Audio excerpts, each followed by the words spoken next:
What's up, everyone? This is Niyi Adewale, host of the Akaba Home Financial Freedom Mastermind Group. This group meets virtually every Wednesday at 7 p.m. Eastern, and the members of this group are committed to achieving financial freedom well before the traditional retirement age.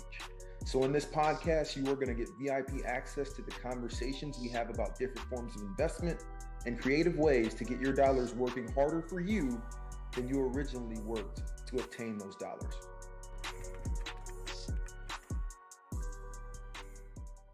And so to kick this off, I'm just super happy tonight to be joined by Sam Dosim, who is the founder and host of the Black Real Estate Dialogue and Podcast Group. The Black Real Estate Dialogue has close to 400,000 downloads and counting, and Sam has been able to build a robust community while still working a full-time W-2. So Sam, thank you so much for joining us tonight, man. Oh, it's my pleasure. It's my pleasure. I've been looking forward to this, and hopefully can add some value during our conversation. So I'm ready. Let's do it. Come on now. Absolutely. And first off, you just pointed it out a little bit, but we got to address the elephant in the room. You're joining us from Los Angeles, but that's not where you're from originally. Would you mind telling us kind of what city you're from and what prompted your move to the West Coast?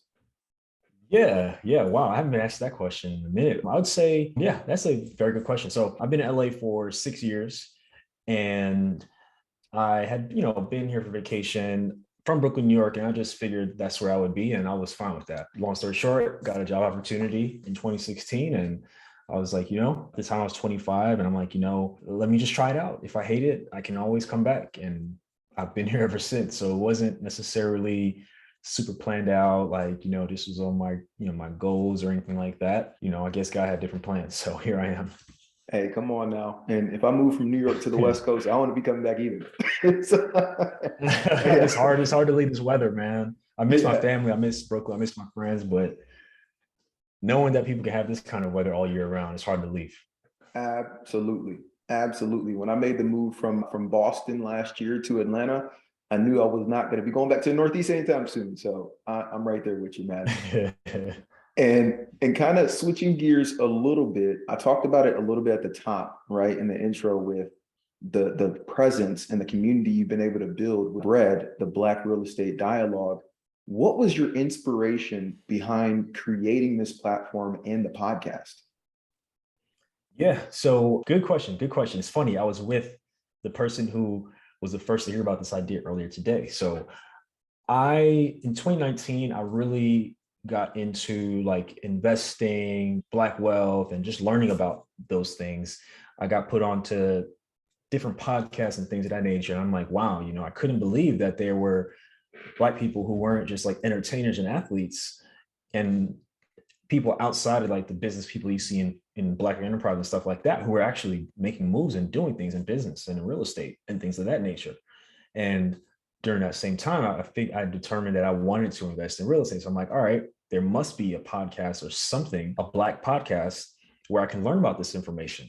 And I found out that there wasn't, simply by searching Black podcast, something like that in Apple Podcasts. And so my boy Josh, who I was with earlier today, who actually did the logo, the first couple of logos, and does some design to this day. I told him, like, hey, what if I started a podcast? What if I, start a podcast interviewing Black real estate investors? He said, do it. It wasn't a long conversation. He said, do it. And so that's what we did. So, started probably 2 months after that. I set a date, October 14th. So actually it's been 3 years. Yeah, we just crushed it a couple of days ago. But that was it. I wanted to highlight stories that I was looking for and stories that I felt weren't being shared, and also learn in the process, which I've been able to do. So I saw a need and I decided, you know what, I'm gonna try my hand and fill it. And here we are 3 years later. That is pretty incredible. And I love how you got the inspiration from something that you were looking for. You were looking for somebody else to already have a solution. And when you realized there wasn't one out there, you created it. And I can tell you that you are part of the inspiration for why I even started a podcast earlier this year. I was like, man, I was listening to a couple episodes, and that's kind of what prompted me even reaching out earlier this year. And I said, you know what, I'm going to start a little something too, kind of more Atlanta focused and things of that nature. So thank you for the inspiration, Sam. And I got to say, you've been crushing it, man. Thank you. That means a lot to me. I really appreciate that. I really do appreciate that, man. I gotta check out some episodes of your podcast, and I definitely enjoy it. I like the way you do it. It's very unique. Thank you. Thank you. I appreciate it, man. Seriously. And I gotta say, after coming onto your podcast a couple weeks ago, the collaboration and the community that you've built is strong. I can't tell you how many people have reached out just to have conversations about what they're trying to do and things of that Wow. nature. And so, can you just share how you've been able to build that strong sense of community and kind of give back to the individuals that listen to you on a weekly basis? Definitely, definitely. Well, it really means a lot to hear that. I always like hearing those kind of things, like guests saying, "Hey, like a bunch of people reached out to me," or like a bunch of people have followed me. Like that's what it's all about. So it's good to hear that, you're getting people who can potentially work with you and learn from you. And so as far as how I built it, I just try to be authentic. I just try to be myself. I want people to feel like they could be themselves when they come on the platform, respectfully, of course. But I just try to make the content in a way that's relatable to people. So anyone who hears the show, like I try to, and even in your episode, I try to get to the nitty gritty, if that makes sense. So like I try to probe and ask questions to simplify the information. You know, I've developed expertise and understanding of different concepts over the last couple of years, but the average person doesn't know something that might be simple to you and I. So I try to make the information accessible and relatable so that as people are listening to the episodes, they don't feel like something's way over their head. They feel like, you know, they can understand what's being shared. So I just say consistency as well. I feel like people can count on, if people can't count on anything, they can count on me releasing the episodes on the days that they always come out. I this year I made it a point to increase the number of times we put out content, and also to be consistent with it and just make sure if we're on vacation, if I'm here or there or whatever the case is, that it's always coming out. And so, hopefully that's the way people have been feeling too. No, I love it. I love it. And I like the fact that you called out the consistency piece because that's not only true when you're building up a presence in the podcasting world, but also even in the real estate world, right? If you want to truly build wealth through real estate, which is kind of the impetus of you starting this and wanting to build that community, you do have to be consistent with your effort because that's the only thing you can control. And so to that point, I know that you mentioned, hey, you started this so you can kind of learn from others and start building your portfolio. And I believe you were successful in acquiring a property here recently. Can you walk us through that story of how you did that and kind of what it looked like? Yes, yes. So as I mentioned in 2019, around that time, I realized, I wanted to invest in real estate. I went to a guy I knew out here in LA. He was like, "Hey, I want to buy a property. What's that look like?" He's like, "Give me your financials and stuff like that." He's like, "Well, you probably could get a little condo down in Long Beach. Long Beach is cool. I love Long Beach, but it's like I thought I was gonna be able to get a property like a multi-unit or something. Like, I can't even do at least that." So I'm like, all right, I got to find another way. So I started doing research. I was heavily in Bigger Pockets at the time, just in the forums, just trying to absorb information and figure out what in the world I wanted to do. And I stumbled upon investing out of state, and I couldn't believe it. I thought you had to live where your property is at. I didn't know really any real estate investors like that. I assumed like you can't, like, how are you going to own something you don't live there? And then I realized these homes are like a tenth of the price, or like a one-fifth of the price of something in California. And I'm like, wait, let me do some investigating. And then I realized, I'm like, you know what? I need to invest out of state. And so I started making contacts, and I met some folks in Dayton, Ohio. And the reason I like Dayton, Ohio is because it's an unpopular city. And here's what I mean by that. When you think of Ohio, you think of like Cleveland, maybe even Cincinnati, Columbus, where Ohio State is at. And here's Dayton, which is right in between Columbus, right in between Cincinnati, which are what I would call like the more well-known cities, right? They have either sports or like a big college or something like that. But I saw they're putting money into the downtown. They're building up the infrastructure. They're doing all these things to try to get people to move back to the city, to try to bring the city back. And so I was able to find the right deal and opportunity, and was able to close on it. And, you know, I took I took a break since then because I wanted to get my confidence up. I wanted to like just figure out what it means to be a real estate investor. And now, trying to get more deals. I do feel like it's a perfect opportunity, even though people are scared of interest rates. I think it's great. Hey, Less competition. So, my wife and I are trying to stack them up now. But yeah, that and we can definitely dive deeper, but that's the Cliff Notes version. no, this is awesome. And I love that you were able to kind of realize that journey and understand like, hey, go from talking to others that are into it to actually going out and trying to do it yourself to investing out of state. And the first thing that comes to mind is just the fear factor, right? And I'm sure we're going to get some questions from those that are on the phone right now toward the end. But for me, when I got started, I couldn't think of investing anywhere outside of my backyard, right? I just invested literally where I lived. But to live in California and invest all the way across the country in Ohio, how did you overcome that fear and really pull the trigger on that first property? Yeah, that's a very, very good question. So, some more context at the time. So, I've been working in education my whole life within HR, and obviously, it's not like a corporate banking job, right? You're not necessarily getting top dollar.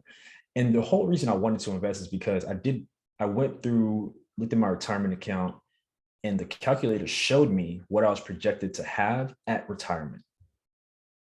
And you also are able to calculate out, hey, I want to live off of this much per year. And I quickly realized, based on the trajectory in my 9 to 5, whatever money I'm projected to have by retirement, it's not going to last that long. So I realized I needed to do something in order to sustain myself and my future family at that time. And I'm like, you know what? I was more scared of not having enough money for retirement than I was scared of what could happen if I invested out of state. I always told myself at that time, like, hey, God forbid the house blows up. Hopefully the insurance policy pays out and nobody's in there if it all comes crumbling down and I can start over again. So that's just been my mentality.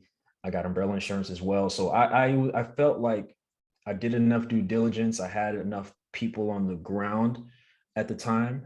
And I'm like, whatever the worst case scenario is, which has happened since then, I can always get through it, and so that's been my mentality. And then also looking at the numbers, right? If I didn't do that and I just waited until I can afford something in LA, which I couldn't even qualify on my own, I probably could now because I'm married, but at the time I wasn't.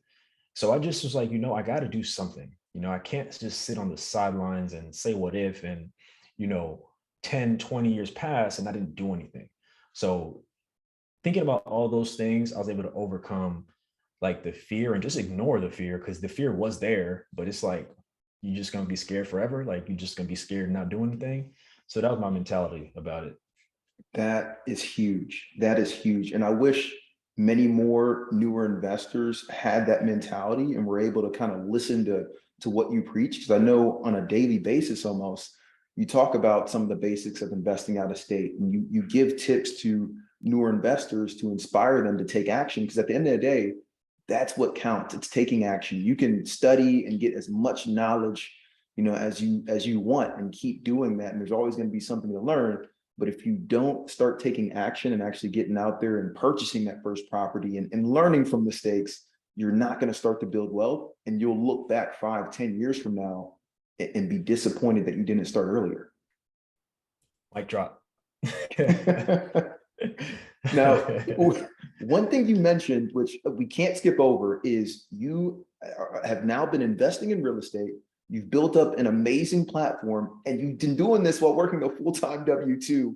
How do you find the time in the day to balance all these different areas of your life? It is very difficult. I'm going to be straight up with you. Consistency is the hardest part of this thing. And it's difficult. Like there are some days where it's like, man, like I just want to sleep in a little more. So, sometimes like during my lunch break, I'm typically doing something related to the brand. After work, if my wife is out, she hasn't come home yet, I try to get some stuff in. Or after dinner, sometimes I just try to do things in chunks of time throughout the day, but it's tough. It's tough. There's always something to do. There's a never ending list of things to do. And, I'm a type of person, like I'm a big thinker. I have a lot of goals and initiatives and things that I'm trying to work on. And so, I just make the time. Like, for example, there, and sometimes, things got to give a little bit. I may not be as productive at work on a particular day, but, I just make sure the visible things, like what people are going to come ask about, that I get those done, that I answer the message I need to answer. So I just do my best to manage my time appropriately. Like, honestly, even before this interview, I had a meeting that ended probably about 30 minutes early. So I used that time to just prepare the notes and different things for episode that's going out today. Got that done.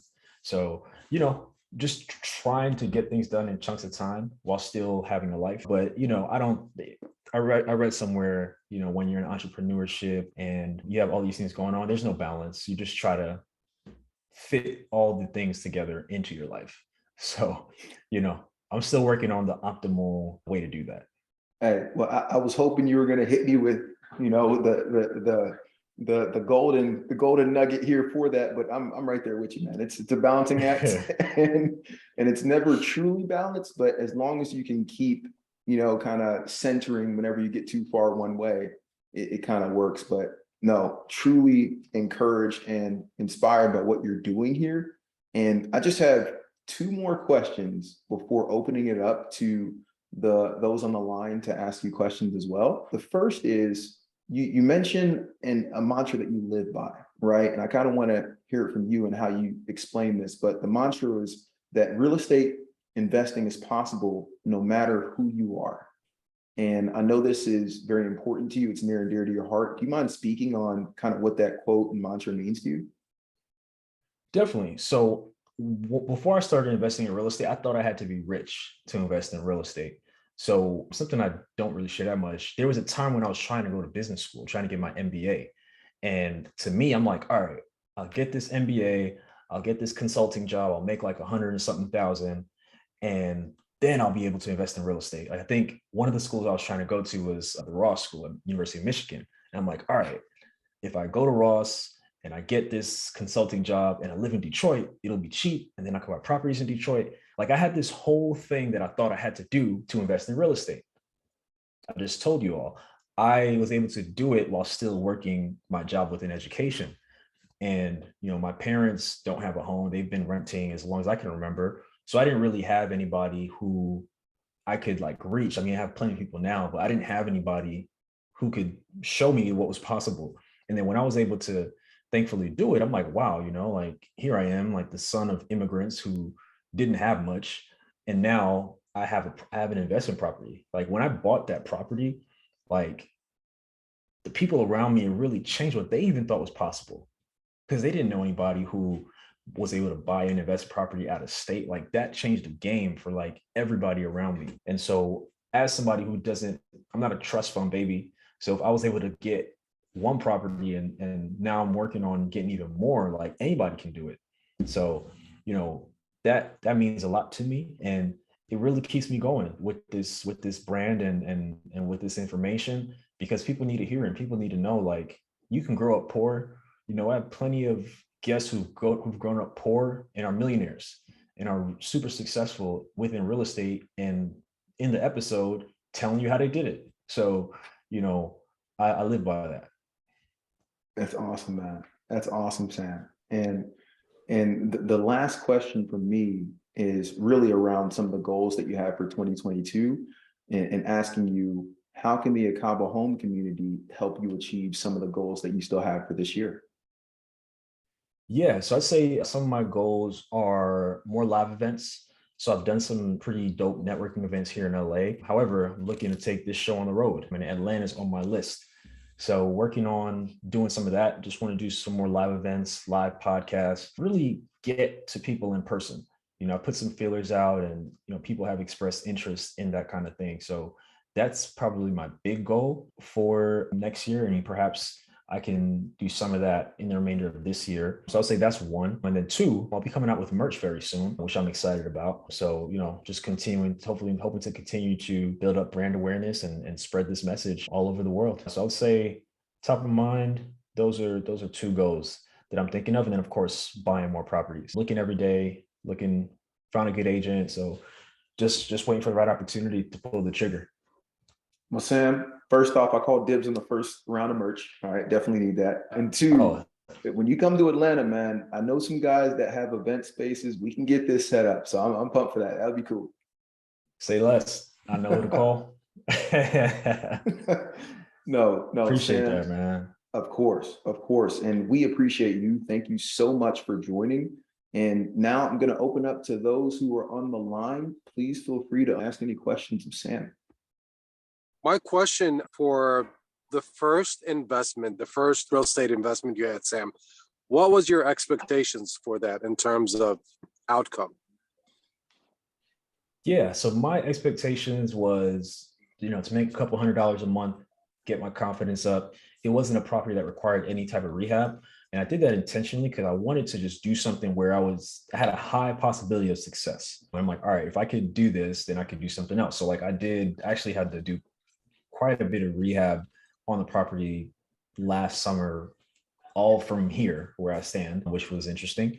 But I was able to get a win by getting the property turnkey and get another one by being able to complete the rehab. It wasn't like a full gut, but just like, floors, paint, and a lot of little small things, which helped me increase the rent to what it is now, which is a lot higher. But yeah, my expectation was just to make a couple $100 a month and start there and then just keep building.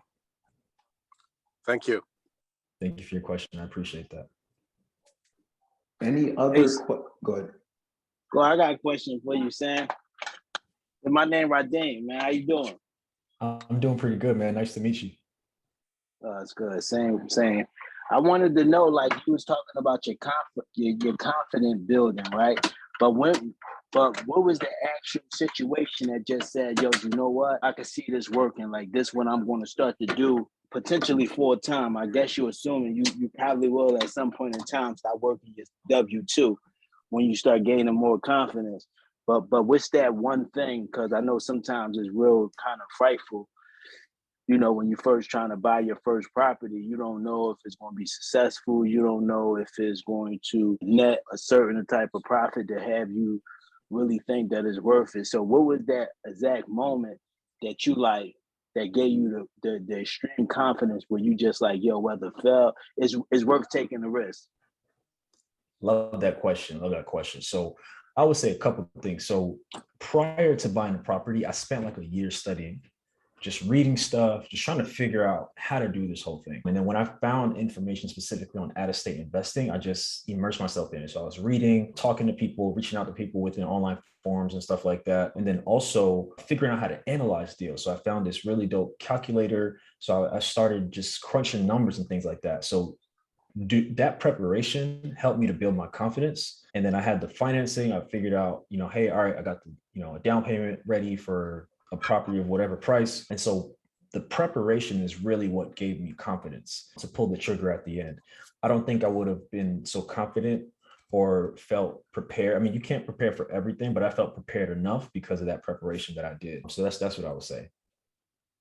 So did you have like anybody else, like, because I know like sometimes, I had a similar person. They study all day and they never get into the game. They try to cover everything, but sometimes, experience sometimes is the best, teacher. Like, so I know, did you have somebody in your corner like, yo, go ahead and stop procrastinating, just go ahead and do it, and things like that? No, I didn't. So I'd say I had people who I saw online doing things, but I'm a pretty internally motivated person. So I would say, and I also like to tell people, right, know enough to get to the finish line. I knew that I wasn't going to know everything, but I wanted to know enough to get to the finish line. What do I mean by that? I wanted to know enough to get to the closing day. Wanted to know enough to like get to the first tenant. Wanted to know enough to just get to the beginning part of the process. And I was able to do that. So I think there's a balance between consuming information and taking action. To your point, a lot of people just like learn for 5, 10, 15 years. There are people who I met maybe a few years ago who want to invest and talk, and they haven't done anything. And these are people who are in the position to do so, and they know the information. They're just too scared, or people even now, like interest rates, this, that, and other. everybody has their own opinion, but the fact of the matter is where interest rates are now are just about the average over the last 50 years. Like we were in I'm going on a tangent. We were in a time of historic lows that may never come back. Like this is actually pretty normal. So I think it's just about finding that balance between studying and taking action. Like, you got to know, all right, I know enough. I have what I need. Let me try to take it to the next step instead of trying to figure out, how do I build a house, which may not even be related to buying your first property. Hopefully that makes sense.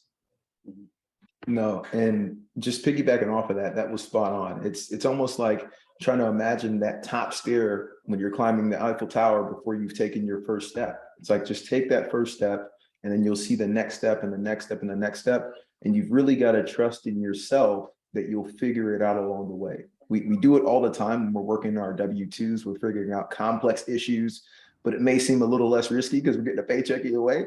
But when you get into the investing world and things of that nature, it's similar. Use the talent that you've been given to figure out these solutions. And the great thing about real estate investing in particular is you don't have to recreate the wheel, right? There's plenty of individuals that have come before us and successfully done this. So it's really emulating that and figuring out which strategy works best for you. Hey, I have a quick question. Can you hear me? Yes. Cool. So my question is this, in regards to like finances and like expenses and income and everything, how do you keep track of everything automatically? Like, do you have a system or what do you do? Especially with, everything that you have going on. Yeah, that's a good question. So I'd say on the personal side, I use Mint to track expenses, just like personal expenses and stuff. And then on the business side, I use QuickBooks. Really, I should keep a closer eye than I do right now on the business side, but I mean, there's not that much going in and going out. I try to, my transactions are done in a very specific way where they're predictable, so it's easy to reconcile. But I would say I use QuickBooks. So I would say if you could find an online system, some are free, some are low cost. I think it's a lot more efficient. Some people like spreadsheets and pen and paper. I think apps are most efficient, connect all your accounts, and you can kind of manage things right from your phone. So that would be my recommendation. Thanks, man. You're welcome. Thanks for your question. Sam, again, I just want to thank you for joining tonight, man. I know we're kind of pulling you away from a lot, but I truly appreciate it and excited, seriously, to hear about the merch and also when you're coming to Atlanta, because you may be able to meet a lot of us, man. A lot of us are based here that are on the line right now. Definitely. Yeah, for sure. Definitely looking forward to meeting you and everyone whenever I get to Atlanta, which hopefully is sooner than later. And yeah, this is a great break. You're not pulling me away from anything that I want to be doing. So I'll do this all day. No, Sam, we appreciate it. Everybody else, thank you for joining. And yeah, I look forward to continuing to see your success and continuing to learn from you and the individuals that you bring on, man. Please keep it going. Thank you. Thanks, man. I appreciate you and I appreciate everybody as well. Hey, thanks for hosting this, man. Of course. All righty. All right, y'all. Be safe. Bye, everybody.